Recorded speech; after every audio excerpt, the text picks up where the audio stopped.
यहाँ मेरे ख्याल में सेशन को कोई 3 दिन हुए हैं। मसाइल बिल्कुल बहुत हैं। अच्छी बात है कि हम सब मिलके इस मुल्क के मसाइल के हल के लिए बैठें, लेकिन नॉर्मली एक ट्रेडिशन होती है। यहाँ भी हम चंद दोस्त बैठे हैं, कुछ बलूचिस्तान के हैं, कुछ सिंध के बैठे हैं। तो कबायली इलाकों में एक बड़ी जो है एक ट्रेडिशन होती है कि जब भी कोई जिरगा होता है वो होता है इसके लिए कि जो मसला है उसको हल किया जाए। जब जिरगे में लोग बैठते हैं तो वो उनकी पहली ख्वाहिश ये होती है कि सच बोला जाए। कोई भी बंदा जिरगे में आगे झूठ नहीं बोलता, क्योंकि बुनियाद ये है कि जिरगा आपस में बैठने की एक जगह है और वहाँ हक और सच की बात जब की जाती है तो मसला बिल्कुल हल हो जाता है। यकीन करें, कभी तो ये भी हुआ, सिंध में एक जिरगा हुआ तो आपको पता है वो जितने कत्ल होते हैं उस पर वो जुर्माना होता है। तो जब फाइनल हो गई उनकी जो बातें, तो एक आदमी उठा, मैं बैठा था उस जिरगे में, उसने कहा नहीं जी, हमने आपके 2 कत्ल किए हैं, फलाने जो लोग थे आपने वो काउंट नहीं किए। बेशक मुझ पे जुर्माना होगा लेकिन मैं यहाँ झूठ नहीं बोल सकता। बात यह है, यहाँ हम तो चाहते हैं कि जी मसाइल का हल भी हो, यहाँ हम ये चाहते हैं कि मुल्क आगे भी बढ़े। बिल्कुल बढ़ते हैं, बिल्कुल आगे बैठते हैं, लेकिन बात है हम सच तो बोले ना। यहाँ ऐसी ऐसी बातें की गई, आप यकीन करें, आप तो गवाह हैं इस चीज़ के। वो हमारे इरफान सिद्दीकी साहब चले गए, वो गवाह हैं इस बात के कि जब उसको अरेस्ट किया गया था और जब शहबाज गिल को अरेस्ट किया गया तो मैं वाहिद बंदा था अपनी हुकूमत से जिसने इस सेनेट में उठ के कहा था कि जब आपने इरफान सिद्दीकी साहब को अरेस्ट किया था तो वो भी अच्छी बात नहीं थी। अगर इस गवर्नमेंट ने, PDM गवर्नमेंट ने शहबाज गिल को किया है तो ये भी अच्छी बात नहीं। जेल हमेशा पॉलिटिकल लोगों के लिए बनाए, किसी और के लिए नहीं बना। जब तक हम पॉलिटिकल लोग सुधरेंगे नहीं, हम अपनी चीज़ें सीधी नहीं करेंगे, तब तक ये बारी है कभी किसी की कभी किसी की। 1988 से चल रही है, आजकल की नहीं है। 1988 में जब पहली गवर्नमेंट आई तो बेनज़ीर साहबा की गवर्नमेंट को 18 माह से ज़्यादा तो नहीं चलने दिया गया। उसके बाद आपने देखा 2 साल गवर्नमेंट चली, फिर 93 में दोबारा गवर्नमेंट आई। तो ये गवर्नमेंट ने 2 साल 1.5 साल तो दूसरी पार्टी वो बैठ के उसको असिस्ट करती थी गलत काम को। तो यहाँ पहले हमें ये सोचना पड़ेगा कि हम इन चीज़ों से निकलें। ये जो रवायात हैं, यहाँ इस हाउस में ये सुनने को मिला मुझे कम से कम कि जो सारी बुराई की जड़ है वो 2018 से लेके 3 साल 8 महीने PTI की गवर्नमेंट, जो भी गलत काम है, मैशत भी पहले सही थी, 1947 से 2018 तक सही थी, 3 साल 8 महीने में तबाही हो गई। फिर जो PDM की हुकूमत आई तो उसने माशाल्लाह आके सही करने की कोशिश की, लेकिन उनको टाइम नहीं मिला। अभी बोला दोबारा टाइम मिला है। अगर PDM गवर्नमेंट अभी चाहे, यकीन करें, मैं अपनी पार्टी से पहला सेनेटर हूँ, ये फ़र्क दिला, ये एक डिसाइड करें। अगर इनको शहंशाहियत चाहिए ना, ये बताएं कि इनको कितना टाइम चाहिए पाकिस्तान में हुकूमत करने के लिए, टिल डेथ या कोई टेन्यूअर। अगर इनको 10 साल चाहिए तो आए, मैं पहला सेनेटर हूँ, मैं इनको लिख के दूंगा खुदा के वास्ते, अगर पाकिस्तान के मसाइल आपके 10 साल में हल होते हैं, पाकिस्तान के रुपए की वैल्यू होती है, यहाँ से गुर्बत खत्म होती है, यहाँ बेरोजगारी खत्म होती है, तो मैं पहले PTI का पहला सेनेटर हूँगा, इनको वोट भी दूंगा, इनकी हिमायत भी करूँगा। या अगर इनको टाइम चाहिए टिल डेथ, तो वो तो मैं भी नहीं दे सकता, जिंदगी तो खुदा के हाथ में है। बात है कि माजी में ऐसी ऐसी बातें हुई हैं, हमें आप हकायक पे आ जाएं। अभी इस इलेक्शन की बात आई, मौलाना साहब ने बहुत ज़बरदस्त बात की, अता साहब ने, उन्होंने कहा कि 2018 के इलेक्शन को हम नहीं मानते। हम भी 3 साल 8 महीने 2018 के इलेक्शन पे गालियां सुनते आए, सिलेक्टेड। घर जाते थे तो ये भी डर होता था कहीं बीवी खाना देगी तो वो ना कहे कि सिलेक्टेड खाना है, उस पर भी डर लगता था, हम ये सिलेक्टेड लोग हैं। इतनी उस चीज़ को इन्होंने गुस्सा बना के रखा था। बात ये एक हकीकत तो देखें, मौलाना साहब ने कहा कि 2018 के इलेक्शन को हम नहीं मानते, हम अभी भी नहीं मानते। मौलाना साहब आप बिल्कुल नहीं मानते। आपको एक चीज़ याद रखनी चाहिए कि 2018 के इलेक्शन को आप तब तक नहीं माने जब तक PTI की गवर्नमेंट थी, लेकिन उसी 2018 के इलेक्शन के तहत आपने अप्रैल 2022 में हुकूमत ली और उस हुकूमत का हिस्सा रहे और 6 मिनिस्टर आपके थे। कभी भी माजी में 15 MNS पे आपको 6 मिनिस्ट्रीज नहीं मिली, तो आपको तो उसी वक्त ही ऐलान करना चाहिए था। अप्रैल में खान साहब की हुकूमत गई, आपका हक था, वो अलग चीज़ है, उस डिबेट में नहीं पड़ते कैसे हुआ। लेकिन अगर PDM के सब जमायतों को ये अफसोस था, ये शिकायत थी कि ये RTS सही नहीं था, तो मैं ज़्यादा बात नहीं करता। बाकी सूबों में भी RTS का इलेक्शन था, बलूचिस्तान में भी था, सिंध में भी था। हम और आप एक TV टॉक शो में बैठे थे, वहाँ भी ये डिस्कस किया था कि वो RTS था। तो 2018 की इलेक्शन को ऑब्जेक्शन करने वाले जब अप्रैल 2022 में तो सब पार्टीज ने मिलकर क्यों इलेक्शन हुकूमत बनाई? उनको पहले कहना चाहिए था। एक्चुअली हकीकत यह है कि ये इनकलाब की बुनियाद होती कि ये सब जमातें कहती कि बुनियादी तौर पर जब हम इस इलेक्शन को नहीं मानते तो हम इसकी हुकूमत भी नहीं चाहते। आज आप ही जीत के आते। उस वक्त हम जाते थे ना टीवी टॉक शोज में, तो यकीन करें हम भी वहाँ डिफेंड नहीं कर पाते थे। ऐसी महंगाई, ऐसी चीज़ें थी कि टीवी चैनल पे जाते थे तो गेट से अंदर पहले वो एंकर पूछता था, अबड़ो साहब डॉलर बढ़ गया। मैंने कहा डॉलर भाई कोई मेरी साथी प्रॉपर्टी तो नहीं है, लेकिन ये हालात थे। लेकिन अभी आ जाए, ये कहा गया कि 2018 के इलेक्शन में, ये जो अभी हमारी 24 को इलेक्शन हुई है, तो यहाँ ये भी सुनने में मिला हाउस को, ये ऐसे ही है जैसे किसी को छितर मारते हैं ना, जैसे पुलिस स्टेशन पे एक आदमी होता है, जो आता है पुलिस मैन उसको 2 छितर मार के आगे चला जाता है। ऐसे न करें।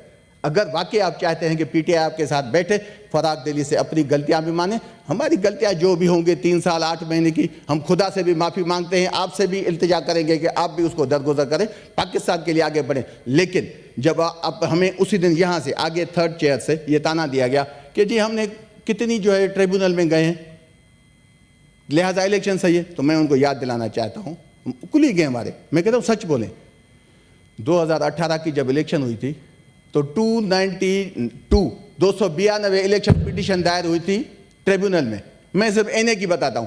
पीटीआई बड़ी पार्टी थी जिसने 23 सीटों पे चैलेंज किया था।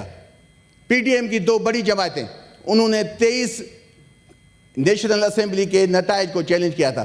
तो फिर आप कैसे कहते थे उस वक्त के इलेक्शन गलत है? तो इस चीज़ों पे न जाएं, आप आगे बढ़ें। देखिए, मसाइल को हल करने के लिए है क्या, इलेक्शन के रूल्स हैं ना। चलिए आप सबको छोड़ दें, इतनी फराक दिली आप दिखाएं कि आप केपी के जो सेनेट के इलेक्शन नहीं, मैं इस पर मेरी भी नजर है, तो जो केपी का सेनेट का इलेक्शन है, जैसे मौलाना साहब ने कहा कि वो नहीं हुआ, हमारे साथ बड़ा जुल्म हुआ। भाई जुल्म तो हमारी पीटीआई के साथ हुआ है। इलेक्शन कानून क्या कहते हैं? ये इलेक्शन कवानीन कहते हैं। आप ये डेटा पढ़ें, जो इलेक्शन आर्टिकल आपका 51 कहता है। मैं सिर्फ 2 सूबों की बात करता हूं। पंजाब में 297 आपकी सीट्स हैं, जनरल सीट्स हैं। स्पेशल सीट है उस पर 75। वो एवरेज सीट बनती है आपकी 3.96 पे। 106 हमारे मेंबर थे, 27 सीटें हमारी छीनी गई। 27 सीटें। भाई आप 3.96 से अपनी लेंगे ना, बेशक हमें सीटें न मिलें, हमें सीटें किसी भी मजबूरी से, किसी भी इदारे के इलेक्शन कमीशन की इजारादारी से अगर हमें नहीं मिलती तो कोई गम नहीं। आप इतना फराक दलाना, आप फैसला करें कि ये सीट हमारा हक नहीं है, हम नहीं लेंगे। तब तो बात बनती है कि मैं भी समझूं कि वाकई आप पाकिस्तान के मसाइल का हल जानते हैं। हमारी 27 सीटें ली गई, चेयरमैन साहब 27 सीटें, हमारी 106 सीटें थी। उसके नतीजे में मेरी 3 सीटें सेनेट की यहां से गई, वहां से 45 मेंबर्स पे 1 सीट जा रही थी सिटिंग स्ट्रेंथ से। हमारे 2 सेनेटर्स आए जनरल सीटों में जो आगे बैठते हैं, तो 3 सीटें। हम टेक्नोक्रेट सीट आ रही थी 118 पे, 27 सीटें 106, तो मेरी 133 बन रही थी। हमारी पार्टी की 133 नशस्तों की जगह पे हमें जो पाबंद किया गया 106 सीटों पे, तो हमारी 1 जनरल सीट चली गई जो 118 पे आनी, 45 पे आनी थी। 1 हमारी टेक्नोक्रेट सीट चली गई, 1 हमारी लेडीज सीट चली गई। अभी भी आप हाउस में देखें, हम ही अपनी फैमिली के साथ बैठे हैं, हमारी 3 सेनेटर्स बैठी हैं यहाँ, हम तो जिम्मेदारी के साथ बैठे हैं आखिर तक। तो वहां क्यों नहीं उस जमहूरी पार्टी को, जो बड़ी पार्टी है जिसको पंजाब में हुकूमत है, उसको यह ख्याल नहीं आया? स्लोगन था उसके, बासका के वोट को इज्जत दो। तो ये वोट को इज्जत है या वोट को जलील करने वाली बात है? मैं आ जाता हूं केपी में, मौलाना साहब यहां से बिलोंग करते हैं। टोटल 115 सीटें जनरल सीटें, स्पेशल सीटें हैं 30। 3.84 पे पद सीट आती है स्पेशल। मुझे आप ये बताएं, इनकी 6 सीटें हैं, इनको 2 सीटें में नहीं स्पेशल मिलती। इस वक्त ये 12 सीटें कैसे हमारी छीने जा रहे हैं? 12 सीटें हमारी हैं, पीटीआई की हैं। आप आ जाए नून लीग, उनके 5 एमपीएस है, 5 पे 1 सीट बनती है स्पेशल। आप कैसे अभी यहां से जाके 11 सीटें लेते हैं? यार खुदा के बंदो, पीएम बन गए, बड़े बड़े ऐवान आपके हाथ में आ गए, ये छोटी सी लालच आप लोगों से नहीं जाती। फिर आप कहते हैं कि आओ मिलके हमारे साथ बैठो। ये तो उस तरीके से है कि एक डाकू किसी के घर में घुसे, उसके घर में डाका डाले, उसकी तबाही फेर दे, फिर वहां बैठ जाए, आओ मेरे साथ नाश्ता करो। भाई नाश्ता कैसे करें? नाश्ता करें कैसे आपके साथ? हम तब कर सकते हैं जब तक आप कम से कम इतना माने, चले हमारा हक वापस ना, इतना तो कहें ना, हाँ भाई हमने डाका डाला है, हम मानते हैं, आपको वापस करते हैं। चले आप वापस नहीं करते, माने तो सही ना कि डाला, ये श्योरिटी दिलाएं दोबारा नहीं डालेंगे, फिर भी हम आपके साथ बैठते हैं। डाका क्यों डालते हो हमारे वोटों पे? केपी में किसी भी पार्टी का कोई हक नहीं है, सवाल पीटीआई के 10 सेनेटर आने हैं। ज्यादती हुई है, हमारे साथ हुई है, हम अभी भी हाउस में बैठे हैं। ठीक है भाई, 85 मेंबर्स आ गए, हाउस है, एक जो बिजनेस है ओवरऑल जो पाकिस्तान के हवाले से वो चल रहा है, लेकिन कम से कम आप जब सारे लोग इतने इनकलाबी बने हैं और हमें आप कहते हैं कि आप हमारे साथ बैठे, हम आपके साथ बैठते, स्टार्ट करें आए।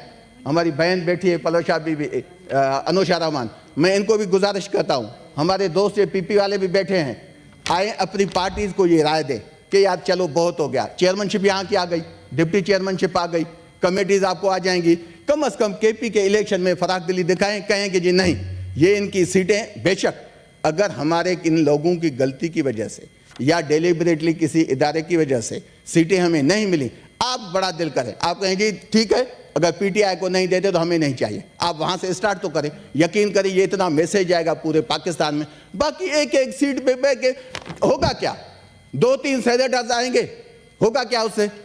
क्यों? ये गले का तोक है, ये जो इलेक्शन है 24 का, ये गले का तोक बिला वजह बड़ी पार्टियां न उठाएं, आप आए, हम आपके साथ आगे बढ़ते हैं।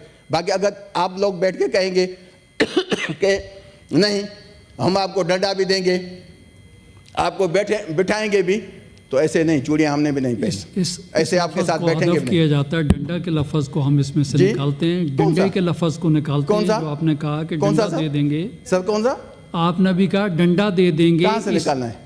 निकाल दें, निकाल दें सर, कोई निकाल देते हैं सर। बहुत शुक्रिया, बहुत शुक्रिया, अच्छा लगेगा, आप निकाल दें सर, कोई बहुत शुक्रिया सर। नहीं मैं 2 मिनट सर, 2 मिनट मैं कंक्लूड करता हूं, बहुत मेहरबानी सर, 2 मिनट सर मैं 2 मिनट सर, मैं 2 मिनट, बहुत शुक्रिया सर मैं 2 मिनट क्यों? आपने 5 मिनट से ज्यादा टाइम ले लिया सर। नहीं 5 नहीं, लोग तो आधा घंटा बोले हैं। मैं तो आपको एक इल्तिजा करता हूं, आप भाई भी हैं, आपसे ताल्लुक, यकीन करें मैंने इतनी डेस्क आपके आने पे आज बजाई है ना, किसी ने नहीं बजाई, आपके लोगों ने नहीं बजाई, बहुत शुक्रिया, उसके लिए तो मुझे थोड़ा सा टाइम दें। अच्छा सर, बात ये है सर, बात ये मैं याद रखूंगा, बेहतर है फोंजो मल साहब को टाइम दें। कौन सा? नहीं जी, इसका ये सारे लोग मेरे बैठे हैं, सबको मैं बस 2 मिनट, मैं 2 मिनट में कंक्लूड, मैं 2 मिनट, बेशक मैं 2 मिनट बैठ जाता जी, 2 मिनट सर। मुझे सर आज 8 बजे सोना था, वो भी नहीं सो सका मैं। अच्छा सर ये बात ये है, एक बात हकीकत है जिसको हमें सर मानना पड़ेगा। पहली बात तो ये है कि अगर वाकई ये हाउस हम सब बहन भाई, मैंने उसी दिन भी स्पीच की थी, आज मैं दोबारा कहता हूँ, यकीन करें आज जैसे सादिया बहन ने हाईलाइट की पॉइंट ना, यकीन करें ये पार्टी वाली बात नहीं है। हमें ऐसे ऐसे बिल्स बैठ के, हम सारे लोग बैठे, हर पार्टी में अच्छे लोग भी होते हैं, हर पार्टी में कुछ लोग ठंडे भी होते हैं, उनका ये नहीं, हम सब बैठ के यहाँ अच्छा काम करें, लेकिन ऐसा काम न करें। हाँ, यहाँ इलेक्शन कमीशन में बहुत तनकीद होती है सर, हकीकत ये है, मैं आपको बताऊं कि बेशक हम एटमी मुल्क हैं, बेशक हम अदलिया में 139 नंबर पे हैं, बेशक हमारी जीडीपी 1.5 है, लेकिन सर जैसे इलेक्शन कमीशन का कमाल है ना, जैसे रिगिंग में उसकी जो मान है, जिसका गिरफ्त है ना, ये दुनिया में किसी मुल्क में नहीं है सर। सर ऐसे ऐसे हर इलेक्शन में ऐसे लोगों को सर वो देते हैं कि हम पॉलिटिकल पार्टी, कभी नून लीग, कभी पीपी, कभी पीटीआई, हम ऐसे जासा खा जाते हैं कि पता ही नहीं लगता। लेकिन उन लोगों को सलाम करना चाहिए सर, वो जिस तरीके से इलेक्शन मैनेज करना चाहिए। आपने देखा 24 में सर कैसे हुआ कि फार्म 45 तो दिया, फंस गए, उनको पता नहीं था कि अवाम क्या वोट देगा, पूरा अवाम खान साहब के पीछे। अभी आ जाए फार्म 47, उन्होंने बाद में किया कि चलो इससे गुजारा करो, लेकिन सर उन्होंने अपनी नई टेक्निक दोबारा इजाद की। जब 21 तारीख को इलेक्शन हुए, बाई इलेक्शन, सर पूरे के पूरे जो है ना वो बंडल थे, वो ऐसे ऐसे डब्बे में डाल दिए। सलाम मैं पेश करता हूं सर इस इलेक्शन कमीशन को कि आइंदा मेरे ख्याल में जैसे इन्होंने पूरे के पूरी बुक्स जो है ना ऐसे ही फेंक दी, उसमें गिनते रहेंगे, तो मेरे ख्याल में जो 2029 में इलेक्शन होगा तो ये डब्बों के ऊपर लिखेंगे कि ये नून लीग के इतने वोट, पीपी के इतने वोट, पीटीआई के इतने, फिर किसकी किस्मत है जिसको जो है वो मुसीबत झेलनी पड़ी। बहुत शुक्रिया साहब, पूंजो मल साहब, पूंजो भील साहब।